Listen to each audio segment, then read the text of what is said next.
Amigos de Grandeza Migrante, amigos de Blanca Hilda Online, amigos de las noticias online, pues lo que empezó como un sueño americano, desafortunadamente ahorita está desencadenando en una pesadilla americana. Y sabemos lo que están sufriendo por lo que están pasando nuestros amigos, nuestros hermanos en Estados Unidos. Y sabemos también que, bueno, hay un grupos de personas especializadas, abogados, que están tratando de ayudar, que están ayudando, de hecho, a esto. Y por eso me da mucho gusto platicar esta mañana con un buen amigo. Él es Juan José Gutiérrez, quien es director ejecutivo de la Coalición de Derechos Plenos para los Inmigrantes, pero además es abogado y además está trabajando con las organizaciones y defendiendo la causa desde el año 1996, algo así. Juan José, antes que nada, bienvenido a este espacio y gracias por la oportunidad que me das de platicar contigo. No, gracias por la invitación, es un gusto estar contigo. Y en una situación difícil, mi querido Juan José, porque en otras ocasiones estaríamos platicando de temas diferentes, pero hoy en día, pues eso es lo que nos ocupa. Sí, lamentablemente el presidente Donald Trump ha estado manejando e implementando una política muy racista, muy clasista y muy violenta en contra de las familias que son inmigrantes y que puede ser el caso que sean también indocumentados, ¿verdad? Porque como se está violando el debido proceso que marca la Constitución, toda vez que una autoridad quiere detener a un individuo, la ley ordena que este individuo tiene que ser identificado en una orden de arresto con su nombre, su lugar de nacimiento, su fecha de nacimiento. Y como hemos podido ver en esas terribles imágenes, no se cumple con ese proceso, se llega a los barrios, se llega a las comunidades, se llega a las zonas comerciales donde nuestra gente trabaja o a donde va a comprar lo que necesita, ropa, alimentos, lo que sea, y llegan las fuerzas del orden, entran en acción de forma violenta e injustificada, llegan montados en tanques de guerra adaptados para zonas urbanas, llegan con tropas paramilitares armadas hasta los dientes, con armas de alto poder y además portando pasamontañas o máscaras de todo tipo. No se identifican cuando capturan a una persona y lo único que hacen es sembrar el terror. Por eso decimos que estas redadas, arrestos, encarcelamientos y deportaciones son ilegales.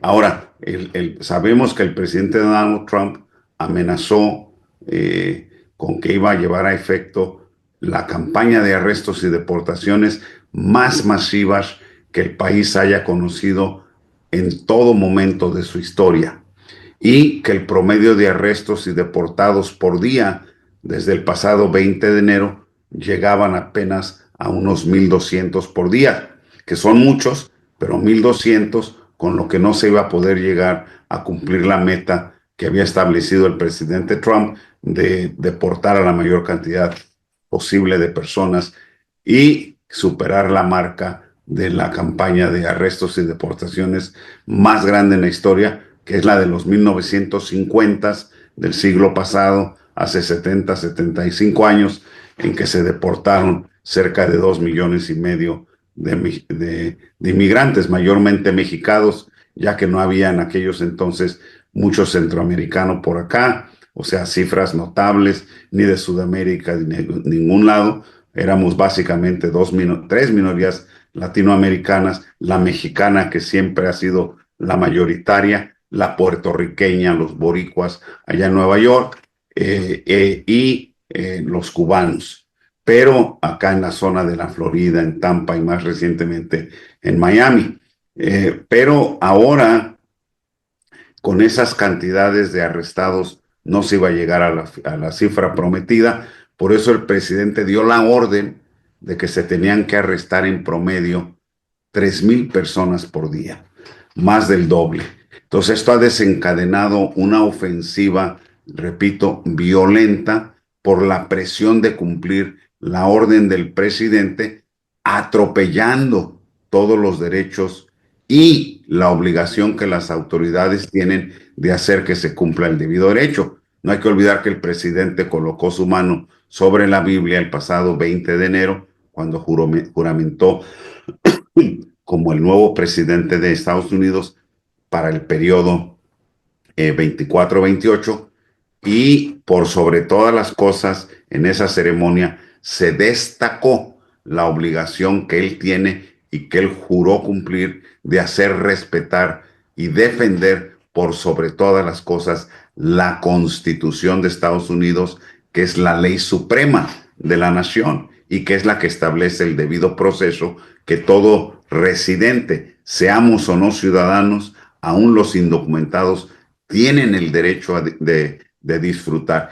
Esto no ha sucedido y por eso es que se desencadenó toda esta situación de manifestaciones públicas masivas y que tienen sus altibajos. Estamos como en una montaña rusa, dependiendo del comportamiento de las autoridades, del público mismo, pues a veces hay más, a veces hay menos gente, pero ese es el marco, sin entrar en mayores detalles, que detona esta situación y que nos tiene en este momento pues preocupadísimos por la forma en que se sigue manejando la administración del presidente Donald Trump ante el clamor de las autoridades del estado, encabezados por el gobernador Gavin Newsom y la alcaldesa Karen Bass, que han puesto sobre la mesa para consideración del presidente que para pacificar la situación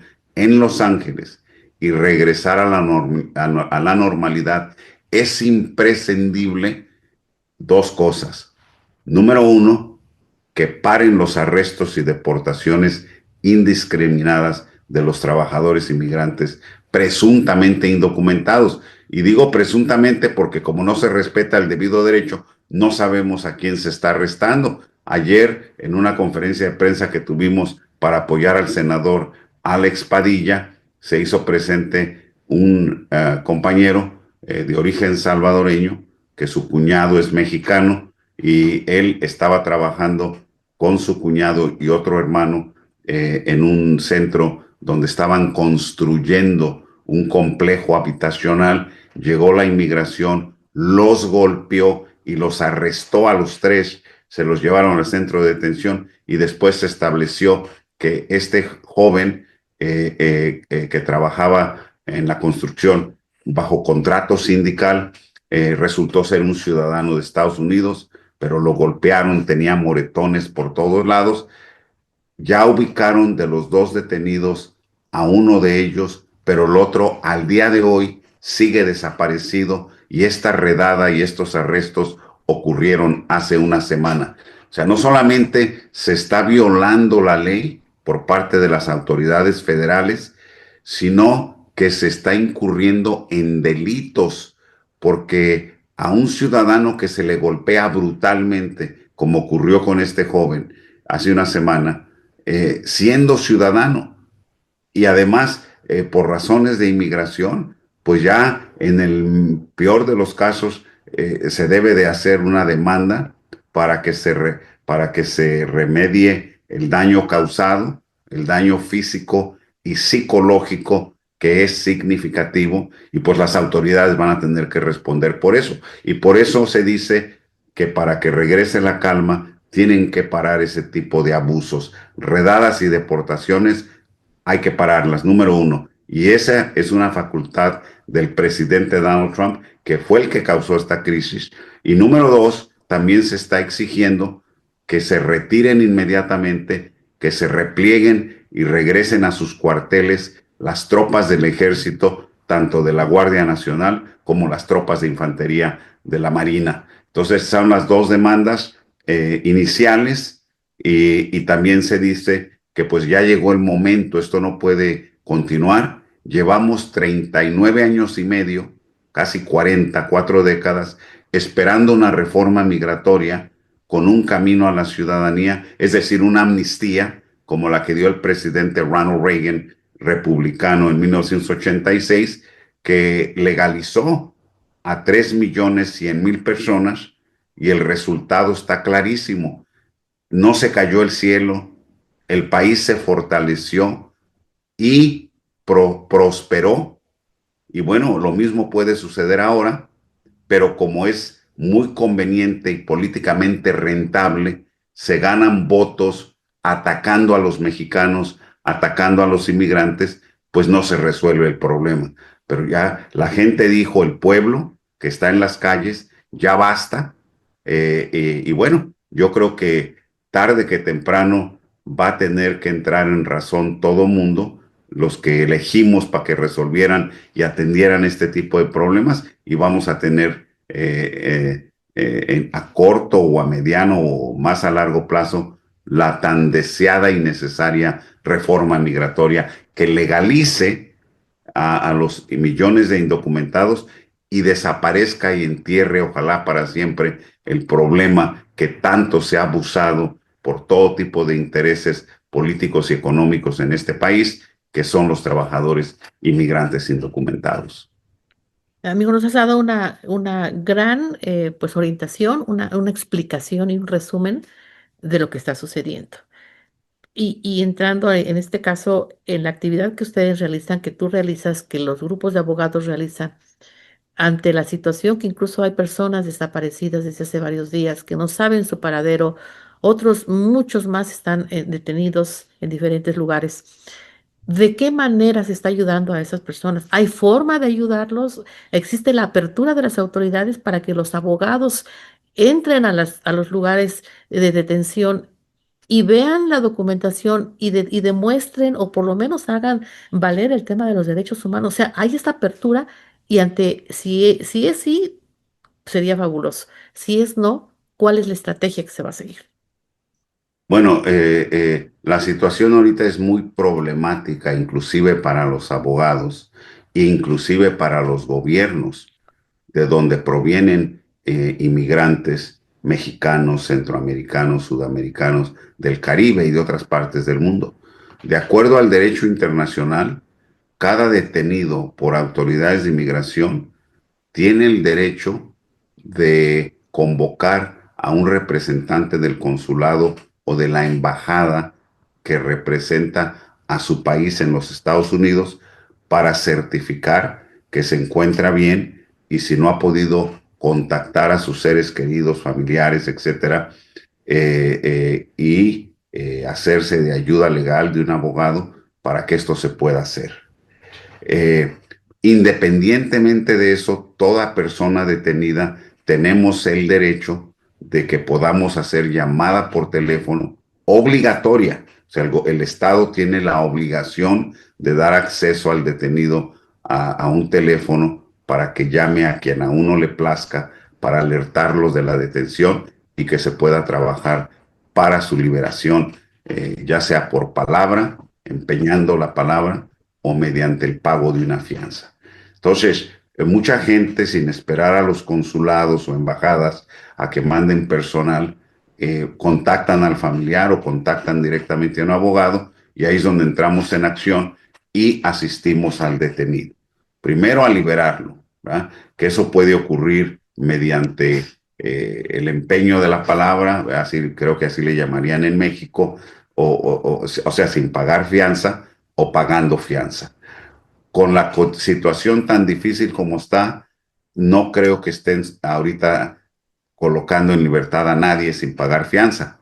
El problema está que mientras este es el problema, los pasos que se deben de dar para liberar a un detenido y poder presentar posteriormente una defensa para tratar de lograr la legalización en lugar de la deportación. Actualmente, como tú misma ya lo comentaste,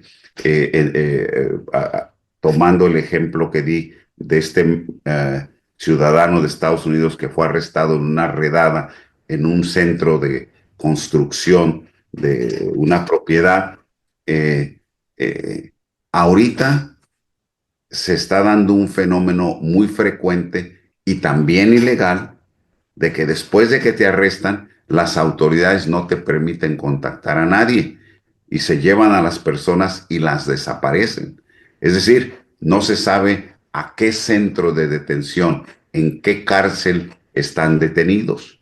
Entonces, una tarea adicional de nosotros que estamos comprometidos con la causa inmigrante, de los inmigrantes indocumentados, es que nos hemos dado a la tarea de buscar a los detenidos, de ubicar dónde los tienen para poder prestarles la atención legal que necesitan. Entonces ese es otro problema. Entonces nos estamos reuniendo quienes nos dedicamos a hacer este trabajo que cada día va siendo más difícil porque en la medida que se multiplican los arrestos, pues no hay suficientes abogados, aunque todo el mundo nos dedicáramos a dar el servicio de representación para representar a todos los detenidos. Y por esta razón, bueno, ya en unos días habrá una reunión en Denver, Colorado, de la Asociación Nacional de Abogados de Inmigración para abordar este tema, porque a nivel nacional, eh, que actualmente son miembros de la asociación, tenemos entre 8 y 12 mil miembros. Tan solo aquí en Los Ángeles tenemos aproximadamente en la ciudad cerca de 1 millón de indocumentados. Entonces, imagínate, y estos 8 a 12 mil abogados están distribuidos en todo el país. O sea que de forma práctica no existen los abogados que se necesitan para atender la demanda del servicio. Pero independientemente de esto, se tiene que hacer lo que se puede bajo el lema de que no hay peor lucha que la que no se hace. Entonces, a todo aquel que nos contacta, hay organizaciones de abogados que están trabajando bajo el manto de la Iglesia Católica o de otras iglesias, de otras denominaciones, metodistas, cristianos, judíos, en fin, todo mundo queriendo hacer la buena obra. Yo creo que lo que se necesita es que necesitamos recuperar recursos económicos para emplear a un equipo que no dependa de la tutela de una institución u otra y que realmente esté abogado y comprometido exclusivamente a defender a los inmigrantes que actualmente caen bajo arresto y enfrentan deportación. Porque mucho de lo que se dice en los medios de difusión, en el sentido de que hay equipos de abogados, estos abogados ya vienen arrastrando responsabilidades legales con muchos clientes que ya son sus clientes. Y añadir más clientes no es fácil y además no lo van a hacer gratuitamente. Pueden dar un asesoramiento, que es lo que mayormente se hace en los consulados. A ver, le podemos ayudar, no le podemos ayudar, basados en la información particular a ese caso, pero ya de ahí hacia adelante, lo que tiene que suceder es que alguien se tiene que hacer responsable del caso y eso se requiere de recursos para poder comprometer al abogado que firme un contrato de que va a representar específicamente a esa persona de principio a fin, que eso es lo que ahorita está haciendo muy difícil de poder encontrar. Entonces, ojalá que personas que están en la vida pública, que gobiernan estados, que gobiernan el país, aportaran a la constitución de este fondo para poder ser mucho más eficientes y efectivos en la defensa activa, defensa legal activa de estos desafortunados trabajadores que caen víctimas del arresto indiscriminado y son detenidos, ¿no? Y son amedrentados y amenazados para que firmen documentos, para que salgan, para que sean expulsados del país de forma expedita, rápida, sin poder hacer valer sus derechos legales por carecer del conocimiento que impida que ellos mismos firmen el documento que justifique su deportación, y esto solamente se puede hacer mediante la representación legal. Entonces, aquí lo que faltan ahorita más que nada son recursos económicos.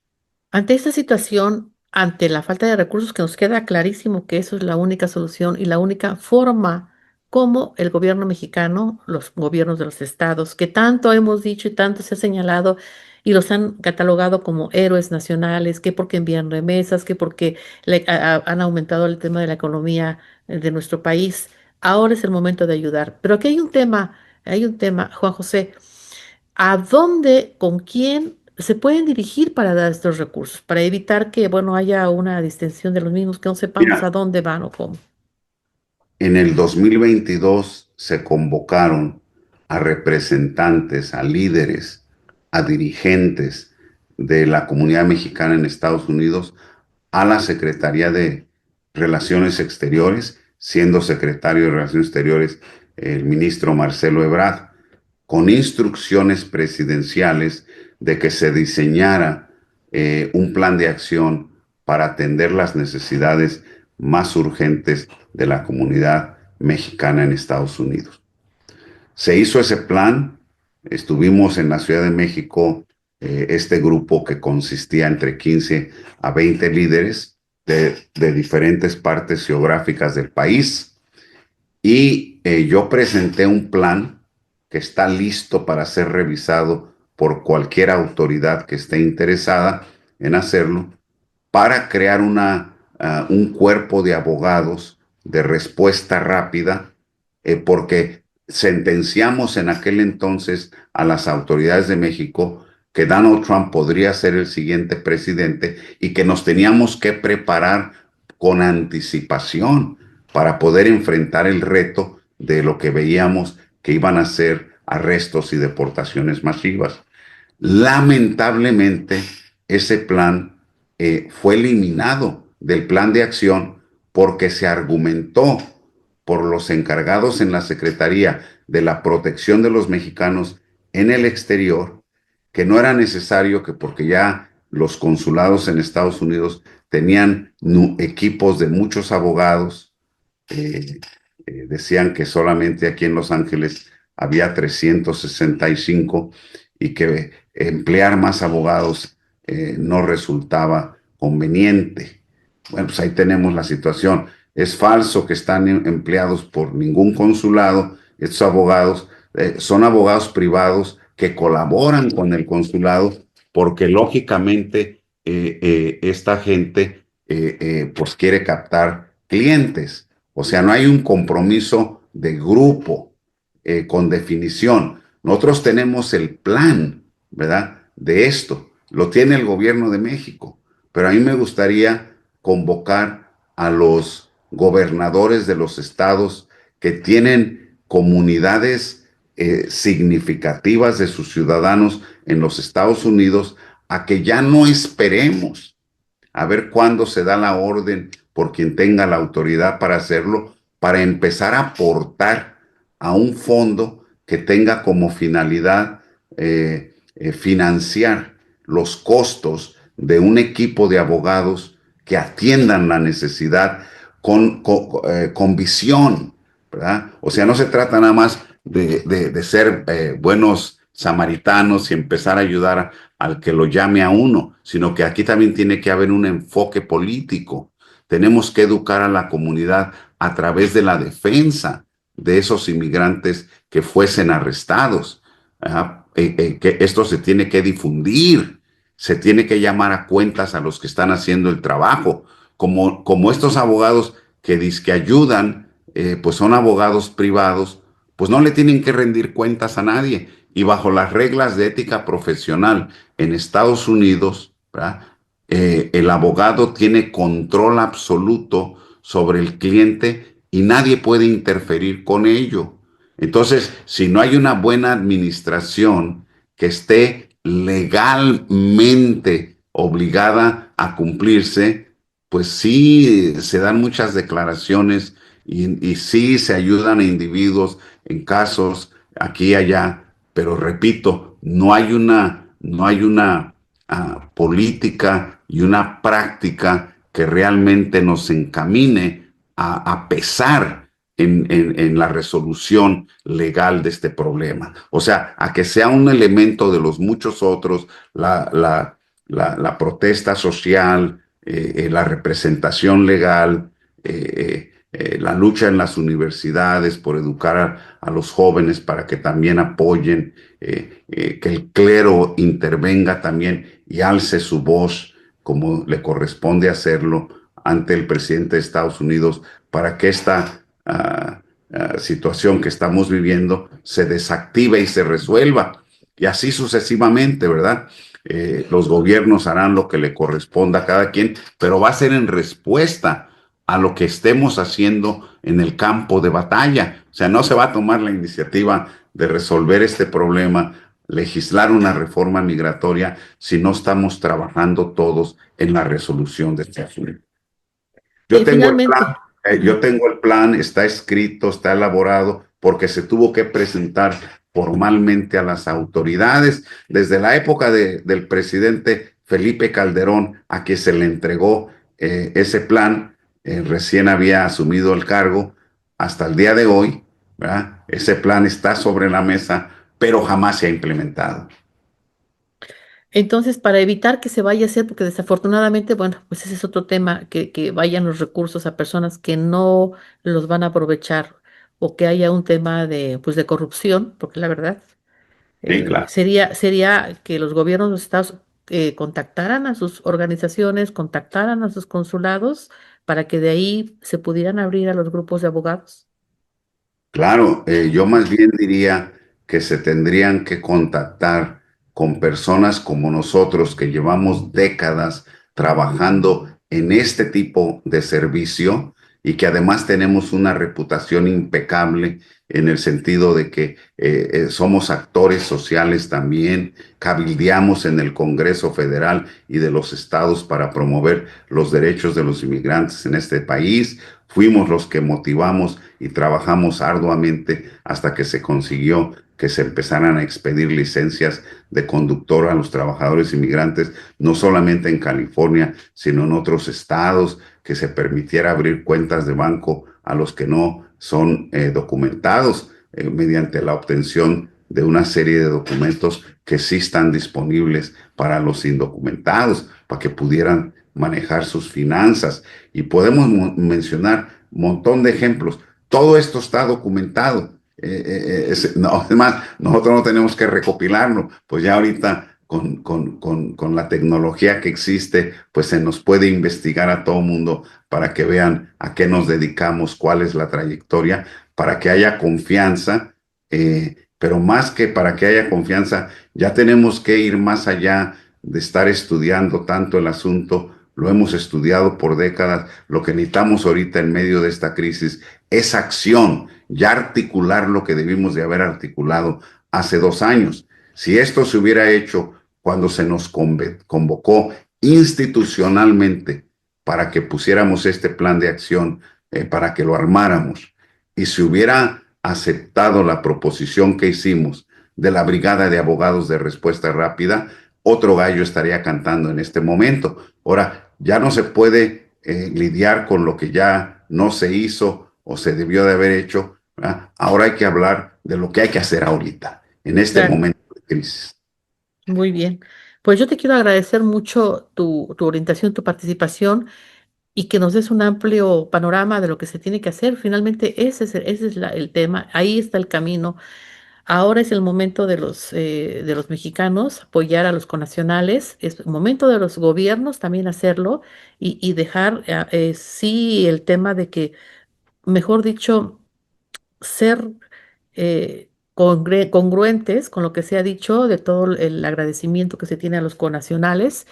Y es eso, la inversión, es eso lo que se necesita en este momento.